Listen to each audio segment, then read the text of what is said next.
Hey everybody, hey YouTube, my name is Bethany. Thank you so much for visiting my channel. Today I'm releasing another previously paid only lesson for you about using pastels in the landscape.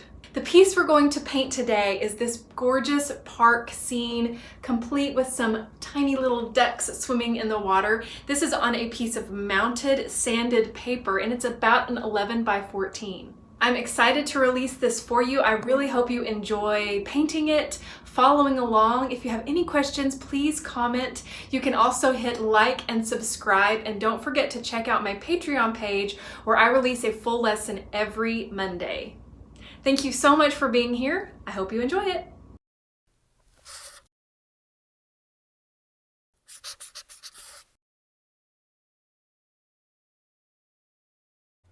Hello everybody, happy Video Monday. My name is Bethany and I'm so glad you're here. Today I'm going to be painting for you a really beautiful scene from a nearby park in my neighborhood. This is a little different that I normally paint. I am going to tone this entire piece of paper. As you can see, I applied some yellow and some orange hard pastel, and then I'm using rubbing alcohol to wash that color into the entire paper. Now this paper is 500 grit UArt, and this is a premium mounted board, which means they have mounted the paper for you onto a really hard substrate, which resents denting, it resents warping, and it's very easy to frame because you can just pop this in. This is a standard 11 by 14 size. Now whenever I applied that yellow and that orange pastel, those were harder pastels. I like to use those instead of my softer ones for the underpainting process, just because it doesn't lay the pastel down quite as thickly and it creates this really beautiful transparent wash. I'm using a flat synthetic glazing brush here just to swipe that in. I didn't really pick this certain brush for any specific reason other than it moves the pastel around pretty well. The other fan brush that I normally use, I'm going to use it here in a second whenever I start to block in my shapes. But really you can choose a foam brush here. You could just choose any kind of wider brush to help you achieve this underpainting. Now the reason I'm wanting to do this is because you can see that photograph popping up there at the upper right. That is our reference for today. And yes, I am still concentrating on clouds, but we're going to marry that with reflections and also some trees and maybe some other fun little details, just to show you how you can combine different elements to create your beautiful painting. Now the magic of video helped this paper dry really quickly. It really doesn't take that long when you're using rubbing alcohol or surgical spirits because it evaporates so quickly. But since I have this nice yellow base, it's going to help me create some really, warm clouds, warm reflections, just a little warmer light than you can see in that photograph. Now I'm using my normal technique of the dark blue NuPastels. This is actually the spruce blue NuPastel, not the indigo blue that I often use. I wanted just a little bit darker colors. And what I'm doing is I'm just using the side of the NuPastel. I'm not trying to use the pinpoint tip to just really sketch in using that wide side of the pastel to swipe in the dark shadows and the tree forms of this painting. You can see that there's just kind of this very slight tree line. There's some distant trees at the other side of this little lake. I'm using a little lighter blue right there, and now is when I'm going to start to bring in my my fan brush. Now the important thing to note about whenever I am putting in, you can see how I'm really pressing hard with my fan brush to really push that pastel into this paper. The reason for that is because I want the tooth of this paper to be preserved. And whenever I'm using hard pastels, that hard pastel doesn't fill the tooth as much as the very soft pastels. Hard pastels are still considered soft pastels. It's kind of a little bit confusing, and it just refers to the amount of binder that is in the pastel. So as we call it soft pastel as a medium, but there is a range in that medium of harder pastels. Those are usually more of the new pastels, the Rembrandts, and some brands that you can find at a big box craft store. The softer pastel brands are more, a mail order, or if you live in, lucky enough to live in a large city where they have soft pastels open stock at a craft and art store, those have less binder in them, and so that's just for you to know. But you can see that I'm wanting to fill in the shadow shapes first. That's always kind of my first marks that I make are the shadows. I'm usually fairly loose about putting in that first blue new pastel that I just painted in with the rubbing alcohol, because I figure, well, I'm really just applying color in the general shape of what I'm wanting to paint, and then I use the brush to then further fill that shape in. Now you'll notice my distant trees in my painting are a little different than the distant trees in the photograph. Those distant trees in the photograph, you can still see their trunks, and I will be carving a little bit of that out of these darker pastel layers later on. But I really just wanted the general shape. If you squint down looking at that photograph, you really can't see those very tiny lines of lighter value where the grass is showing through and around those trees in the distance kind of disappears. And so in order, that is a great way to figure out, well, is that a shape worth saving, or do I need to maybe make that shape more solid? And so in this case, I'm making that shape more solid. I'm not going to, in this stage, draw in those tree trunks because they're too small and it breaks up my shape a little bit too much. While I've been talking, I've put in several layers of some greens onto those trees. I've put in some warm greens, a cooler, more natural, green. And I'm just trying to kind of work in where the light is hitting the trees.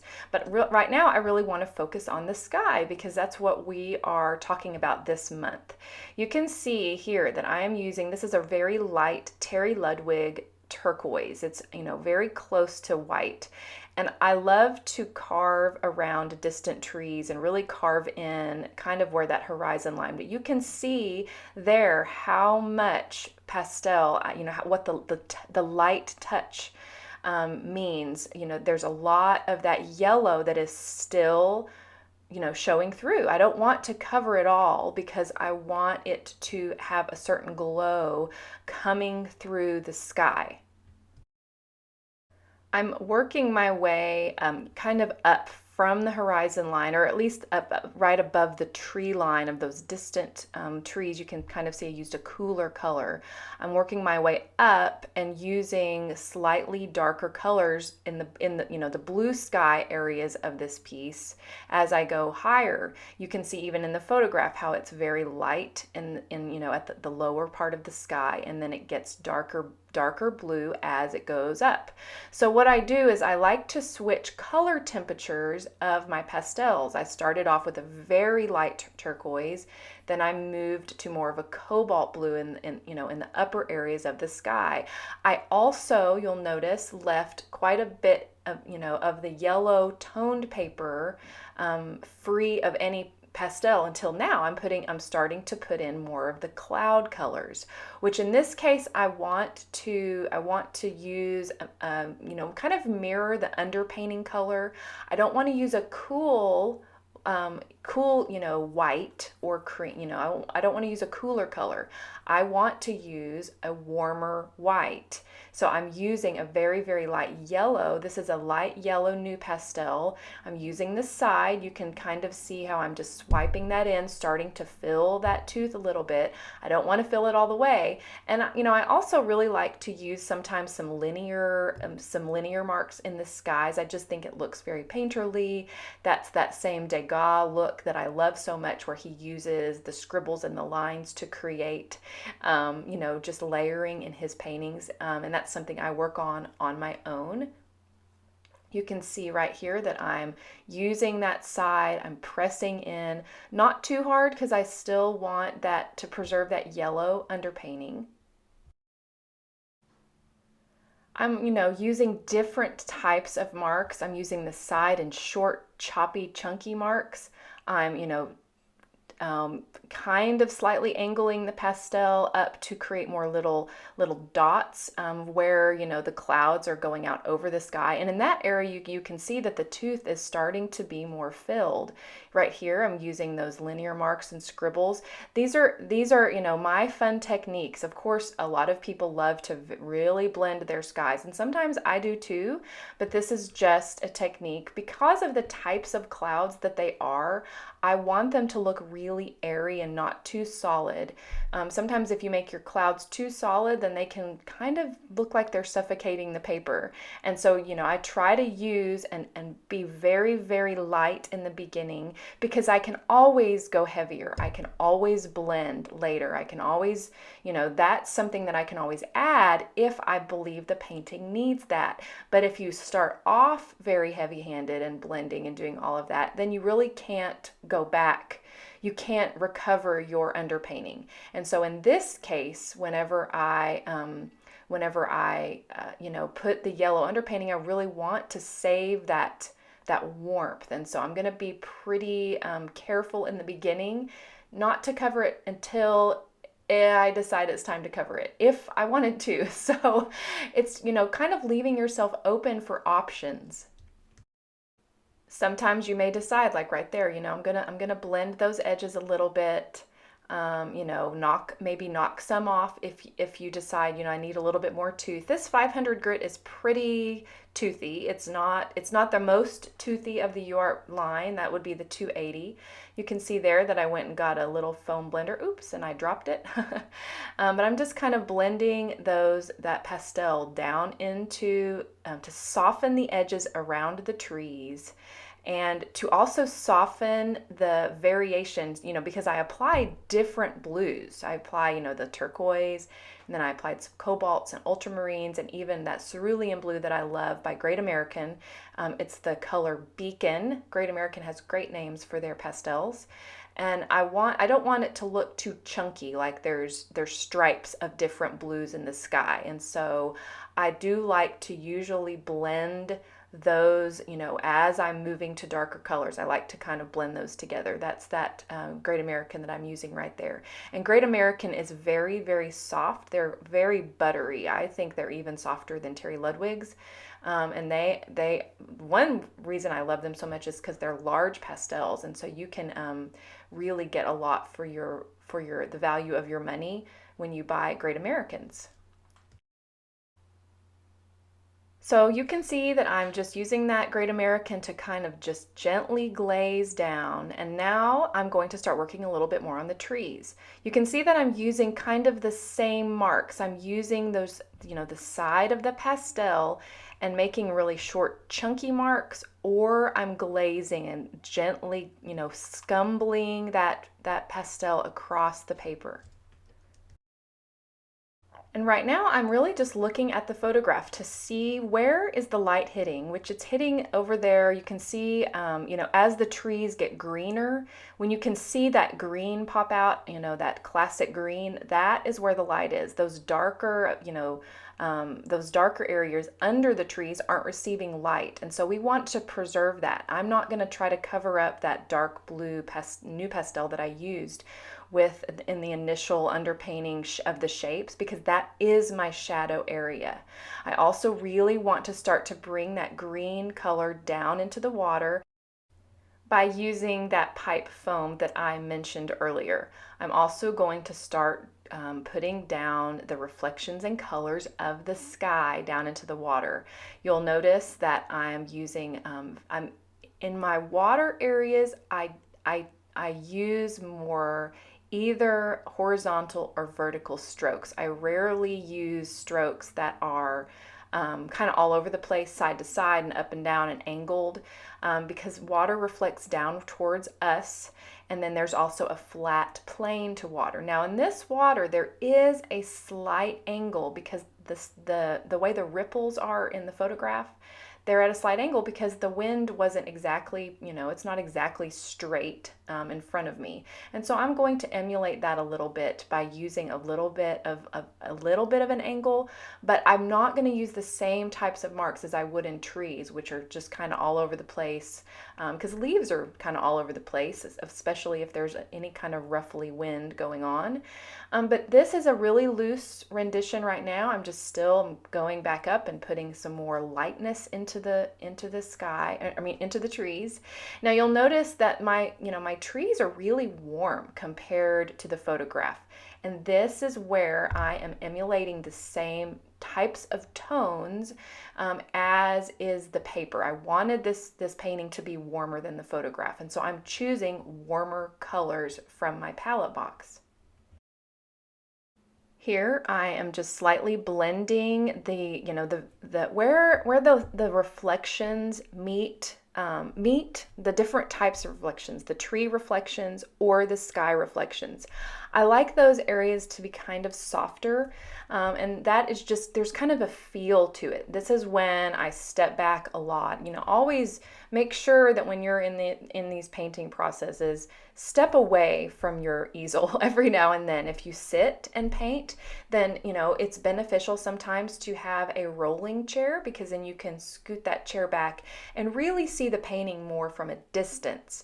Paintings really aren't meant to be seen from 6 inches away or 10. Of course, when you go to a museum, I think I've mentioned this before, you can usually tell an artist because they are the ones with their nose pressed up to the glass or as close as they can get to that painting, because they want to see how did that artist do that? What was their technique? What's how did they combine those colors? What are their brush strokes? What do their what do their marks look like? Most general people that aren't in the arts, they don't look at paintings that closely because they're not interested as much in the technique. And so within that, make sure, step away from your painting a little bit. See it as one of your clients might see it from a distance, at a show. Step back and think, what would draw somebody over to this piece? How can I capture somebody to come and take, yes, maybe take a closer look. Maybe not necessarily from all the way across a gallery or room, but from 5-6 feet away. What does that look like? And, what is it saying to me in this stage? I'm starting to apply some different lighter greens to emulate the grasses in the distance. And you can see how using those small dashes and dots, I can imply that there are trunks on these trees that I didn't necessarily have to draw in the very beginning, because I'm carving them out using a negative approach. I'm painting into the shape to create more shapes. I'm using a really light touch here, and I'm also going to bring in some, you can see that right there, I used a pastel pencil. I'll use that more in a second. And I also want to bring a little bit of that same cream colored new pastel that I used in the upper clouds down to this lower area. Now this specific pond picture doesn't have the most dramatic reflections, but there are reflections. You can see in that photograph how it's reflecting that lighter color. And using my pastel pencils, this is where I'm going to to make the marks a little bit more angled to indicate this kind of sideways wind that's blowing. I'm sure that was kind of usually it's a windy or breezy day here in the panhandle of Texas. We have a lot of wind. And so I'm just using those pencils here, and I'm also going to, I like to take them up every now and then to define those shorelines a little bit, maybe make some, darker, that's a charcoal pencil that I'm using right there because it's a really, it's dark, it's pure black charcoal, and I like to use those on distant shorelines just to kind of create that dark, how that shoreline is cutting under, and the water is going under it, almost like a little breakaway in the shore. I'm going to use some more greens to swipe down over that white color of cloud that I have at the base of this piece. Once again, trying to kind of soften that transition a little bit. That area, I love to soften transitions, especially if they're on the edges or more, outward, the outward edges of my paper.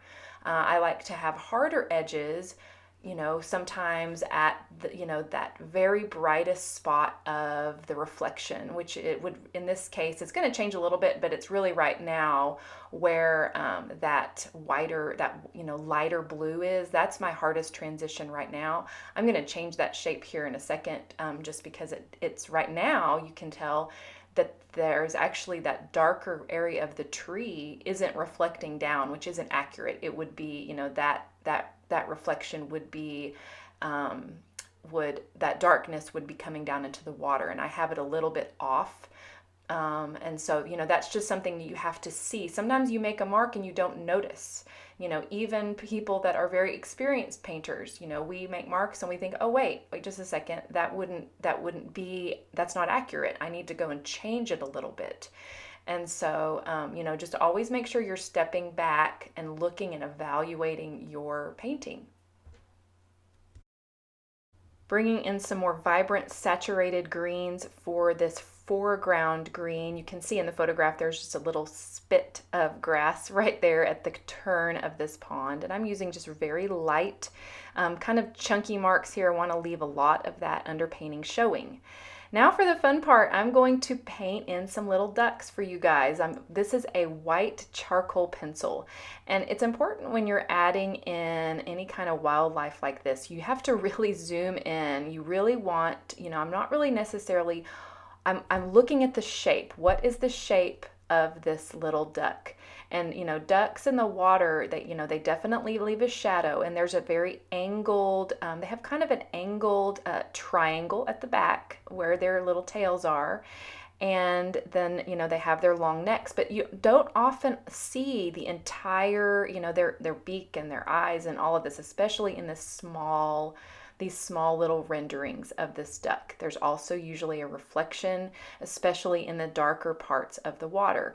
Now I am choosing, I'm putting my ducks in a little bit differently. My ducks in a row, the 3 ducks are in a row in the photograph, but I want to break them up a little bit. I'm going to add a second little duck right there. You can see these are just very simple marks. I'm not trying to be super, I am being careful, but I'm not overthinking it. These are very small little marks. But I also want to put a third duck in, but I'm going to break the spacing up a little bit just because in the photograph they're all very equal. And so just breaking things up like that creates a little asymmetry. If there were 4 ducks, I would still probably only paint 3 ducks because, the rule of odds, what we like to say, the rule of odds is a little bit more pleasing aesthetically to the eye. If you make a little mess up, that's actually my fan brush. It has a nice little hard edge that I can scratch some pastel, that pastel off to further define the shape. I'm leaning in really closely here. I cropped in the video. I hope you like how close it is because my head was blocking off half of the video because I'm leaning in so closely, but you can see I'm using very, very, very tiny small marks.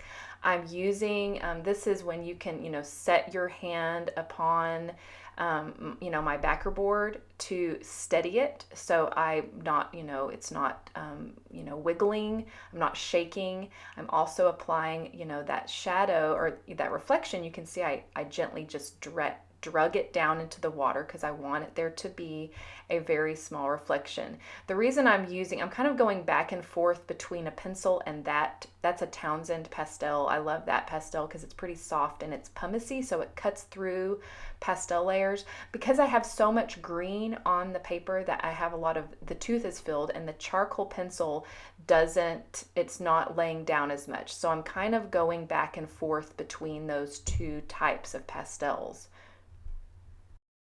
That's where having, multiple hardnesses of soft pastels in your palette will really help you, because for instances like this where I need that lighter value on top of that darker value.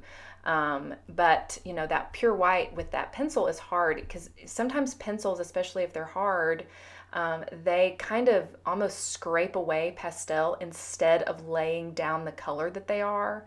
And so using that other Townsend to help, it's kind of scraped in the general shape of the duck, and then I use that Townsend to fill in that area. That kind of going back and forth really helps.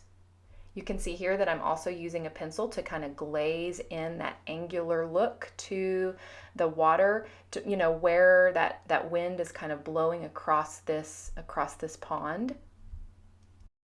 I'm also pulling back in my dark charcoal pencil to, just help kind of further define the shore, and also where that trunk of that main tree right there at the left is reflecting down into the water. These trees at this park are they almost grow into the water, because the shoreline has been eroded gradually, and so there's not really grass between the pond and the tree. And this is always where I start to move a lot slower in the process. Of course, at the very beginning of my paintings, they're really broad and I'm being wild and making all these loose big marks. And then I'm starting to be much more careful, kind of further going in. That's a new pastel. I'm like, oh, maybe I should lighten those just a little bit more. I have several references from this same day, and how those ducks, I kind of captured them as they went across the pond. And so I can really even refer to those references as well to say, well, okay, well, I don't really have a duck in this photograph in a lighter part of the reflection. So what is it doing in that part of the reflection?